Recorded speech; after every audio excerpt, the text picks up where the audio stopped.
এমন রেসিপি বাড়িতে একবার বানিয়ে দেখুন, এমন কেউ বাদ থাকবে না যে খেয়ে প্রশংসা করবে না। তো একদম একটা রাজকীয় স্বাদের রেসিপি বলতে পারেন। হাতের কাছে থাকা কয়েকটা উপকরণে বানিয়ে নিতে পারবেন। খেতে এত ভালো লাগবে, তো খেতে খেতে মুখ ফেরাতেই পারবে না, মুখে দেবার সাথে সাথেই তো মিশে যাবে। নমস্কার বন্ধুরা, রূপার রন্ধনশালায় আমাদের সকলকে অনেক অনেক স্বাগত জানাই। তো চলে এসেছি আজকে আবার একটা নতুন স্বাদের নতুন ধরনের রেসিপি নিয়ে। তো আজকে আমি খুবই সহজে একটা সুন্দর রেসিপি শেয়ার করব, যেটা কিনা আপনারা দেখলে তো বাড়িতে খুব সহজেই বানিয়ে নিতে পারবেন, খেয়ে তো স্বাদ ভুলতে পারবেন না। তো আপনার সঙ্গে থাকুন আর প্রথম থেকে শেষ পর্যন্ত পুরো রেসিপিটা দেখতে থাকুন। আশা করি আজকের রেসিপিটা আপনাদের অনেক ভালো লাগবে। তবে চলুন দেরি না করে শুরু করে দিই আজকের রেসিপিটা। তো দেখুন, প্রথমে আমি এইরকম একটা বড় চালনি নিয়ে নিয়েছি, আর এই চালনির মধ্যে আমি একটা পরিষ্কার সাদা সুতির কাপড় দিয়ে দিচ্ছি।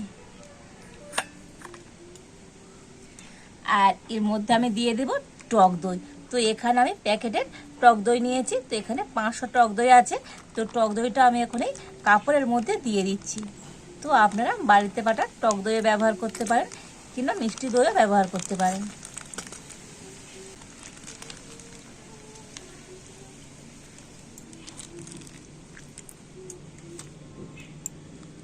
আর এবারে আমি এই টক দইটাকে কাপড়ের মধ্যে এইভাবে মুড়ে আর জল ঝরতে রেখে দেবো। তো টক দইয়ের মধ্যে এক্সট্রা যে জল আছে ঝরে যাবে এইভাবে করে রেখে দিলে। আর এবার আমি এর উপর একটা ভারী কিছু চাপিয়ে দেব।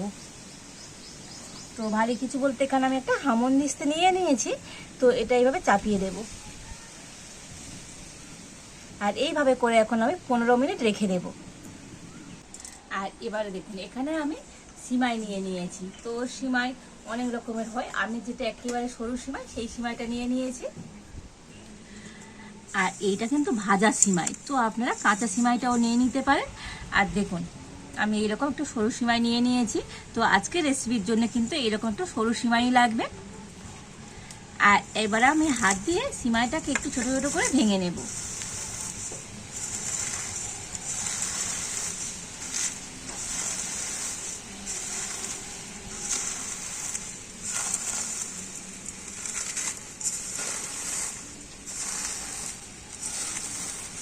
তো দেখুন, সিমাইটাকে যতটা সম্ভব হাত দিয়ে এইরকম ছোট ছোট করে ভেঙে নিয়েছি।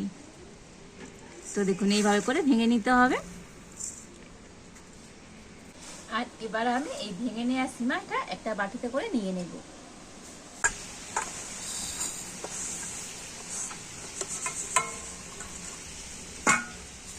আর এবার আমি এই সিমাইয়ের মধ্যে দিয়ে দেব এই চামচের 2 চামচ ঘি।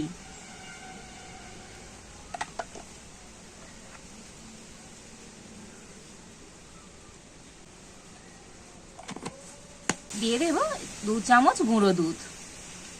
তো এই গুঁড়ো দুধটা দিলেই আজকের যে রেসিপিটা বানাচ্ছি খেতে তো অনেকটাই টেস্টি হবে। আর দিয়ে দেব এই চামচের 2 চামচ গুঁড়ো চিনি। তো এখানে কিন্তু গুঁড়ো চিনিটাই দিয়ে দিতে হবে, গোটা চিনি দিলে হবে না। তো চিনিটাকে একটুখানি আপনারা মিক্সিতে গুঁড়ো করে নেবেন। আর এবারে আমি সমস্ত উপকরণগুলো হাত দিয়ে একটু ভালো করে এইভাবে মিশিয়ে নেব। তো একটু হালকা মিষ্টির জন্য এখানে আমি 2 চামচ গুঁড়ো চিনি দিয়েছি। তো আপনারা যদি বেশি মিষ্টি পছন্দ করেন তো চিনির পরিমাণটা একটু বাড়িয়ে দেবেন।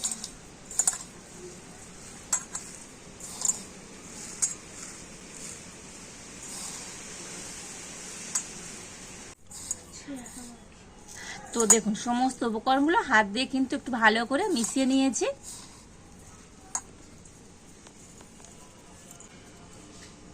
আর এবারে আমি একটুখানি এখানে লিকুইড দুধ নিয়েছি। তো লিকুইড দুধ বলতে এটা গরুর দুধ, আগে থেকে জাল করা ছিল।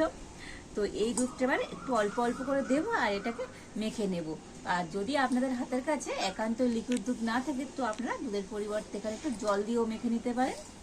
তো খুব বেশি দুধ লাগবে না, অল্প একটু দুধ হলেই হয়ে যাবে।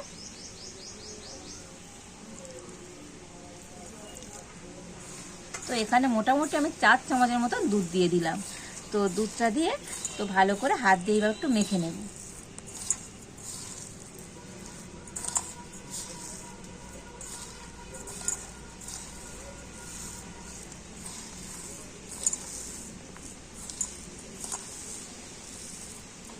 তো দেখুন একটু দুধ দিয়ে মেখে নিয়েছি, আর মাখাটা কিন্তু এই রকমই হবে, খুব একেবারে পাতলা হবে না।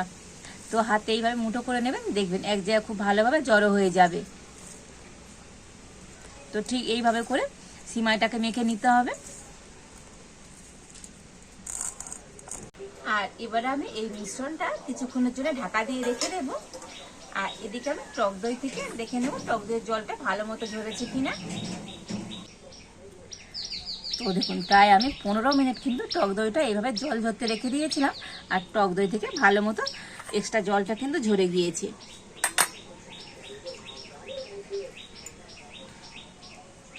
আর এবারে আমি এই জল ঝরানো টক দইটা একটা বাটিতে করে নিয়ে নেব।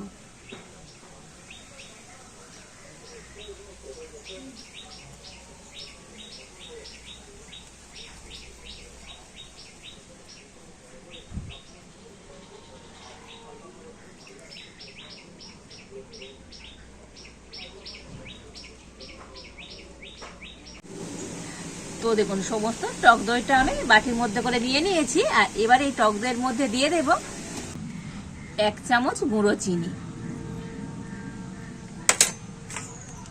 আর এবার একটা ব্লেন্ডার দিয়ে তো টক দইটা কিন্তু একটু ভালো করে ফেটিয়ে নেব।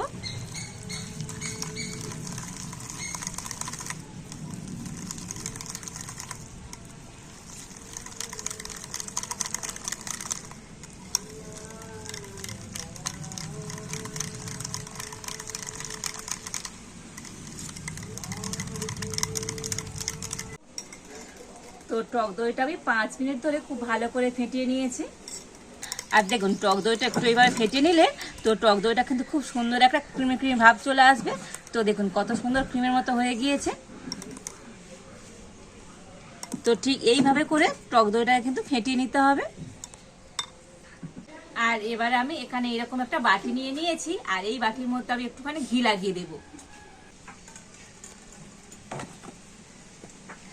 তো একটা ব্রাশ নিয়ে ঘিটা বাটির চারিধারে খুব ভালো করে লাগিয়ে দেব।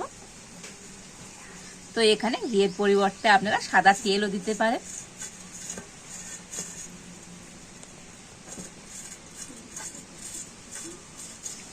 তো দেখুন ঘিটা খুব ভালো করে বাটির চারিধারে লাগিয়ে দিয়েছি। আর একটা আমি সাদা খাতার পিসটা এই বাটির মাপ করে কেটে নিয়েছি, তো দিয়ে দেব। আর উপর দিয়ে একটুখানি ঘি দিয়ে দেব। তো আপনাদের কাছে যদি বাটার পেপার থাকে তো বাটার পেপারও দিয়ে দিতে পারেন। তো দেখুন কাগজের উপরেও কিন্তু সুন্দর করে আমি ঘিটা লাগিয়ে দিয়েছি। আর এবারে আমি তো সিমাইয়ের মিশ্রণ থেকে ঢাকাটা খুলে নেব। আর এই বাটির মধ্যে আমি এই সিমাইটা দিয়ে দেব। তো হাত দিয়ে আরো একটু মেখে নিচ্ছি। আর এই সিমাইটাকে আমি প্রথমে অর্ধেক করে নেব। তো অর্ধেক সিমাইটা নিয়ে আর এই বাটির তলাতে দিয়ে দেব।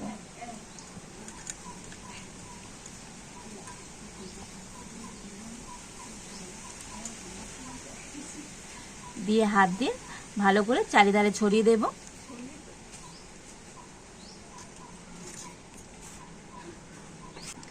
আর এবার হাত দিয়ে একটু এরকম চেপে চেপে দেব।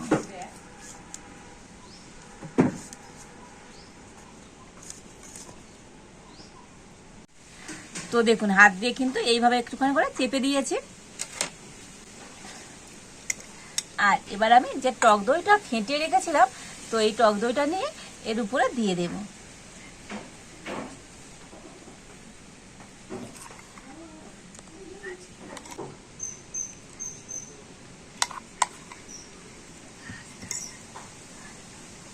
তো টক দইটা এর উপরে একটু ভালো করে এইভাবে ছড়িয়ে দেব।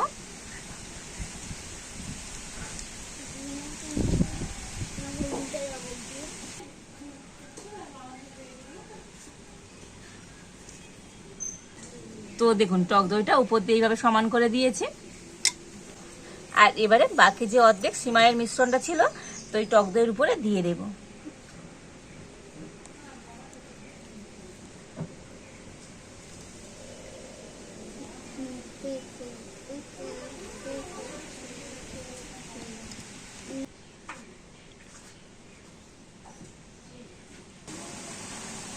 তো আলতো হাতে তো উপরটা কিন্তু এইভাবে একটুখানি চেপে চেপে সমান করে দেব।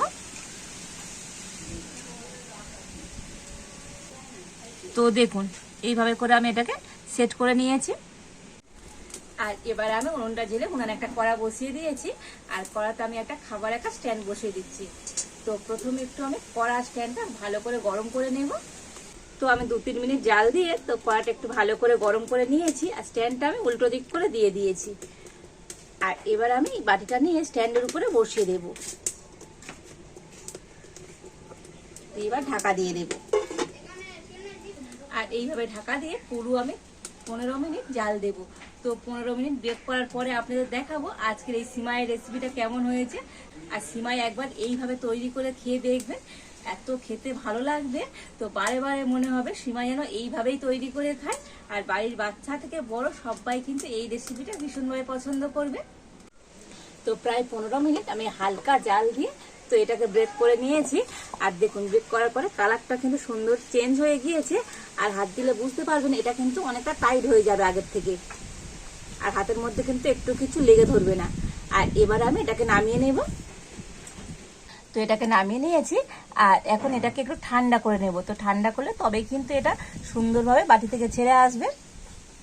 তো এই সিমাইয়ের কেকটাকে আমি একটু ঠান্ডা করে নিয়েছি, আর এবারে তো তুলে দেখাবো আজকের এই সিমাইয়ের কেকটা কেমন হয়েছে।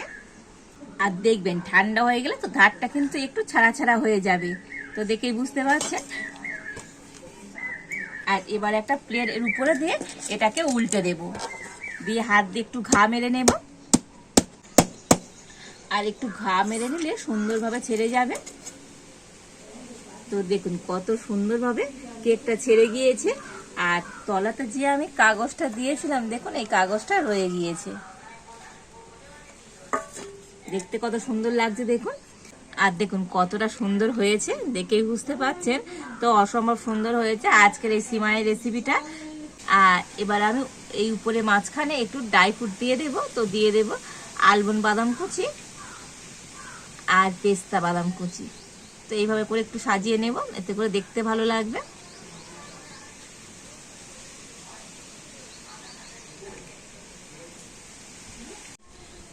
তো দেখুন একটু ড্রাই ফ্রুট দিয়ে দিয়েছি, আর দেখতে কত সুন্দর লাগছে দেখুন। তো অসম্ভব সুন্দর লাগছে। তো সিমাই দিয়ে এইরকম নতুনত্ব রেসিপি একবার বাড়িতে বানিয়ে দেখবেন, দেখতে যেমন সুন্দর খেতেও দারুণ লাগে। আর এবার আমি একটু ছুরি দিয়ে তো আপনাদের কেটে দেখাবো এটা ভিতর দিয়ে কতটা সুন্দর হয়েছে।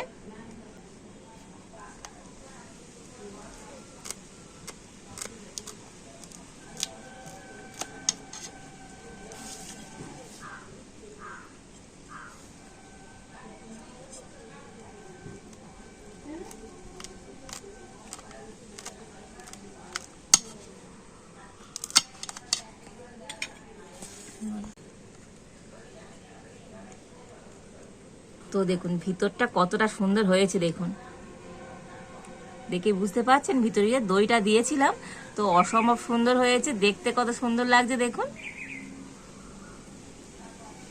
আর মুখে দিলেই তো মনে হবে অমৃত। এভাবে একবার বানিয়ে খেলে স্বাদ সারা জীবনেও ভুলতে পারবেন না। কতটা সুন্দর হয়েছে আজকের এই সিমাইয়ের রেসিপিটা। আর এমন রেসিপি বানিয়ে যাকে খাওয়াবেন তো এত প্রশংসা করবে ভাবতেই পারবেন না। তো সিমাই দিয়ে এই নতুনত্ব রেসিপিটা বাড়িতে একবার বানিয়ে দেখতে পারেন, প্রত্যেকে ভীষণভাবে পছন্দ করবে। আর আজকের আমার এই সিমাই রেসিপিটা আপনাদের কেমন লাগলো তো অবশ্যই কমেন্ট করে জানাবেন। ভালো লাগলে লাইক শেয়ার সাবস্ক্রাইব করবেন। আজ এই পর্যন্ত, আপনারা ভালো থাকুন, সুস্থ থাকুন, দেখা হচ্ছে নতুন কোনো একটা রেসিপি নিয়ে।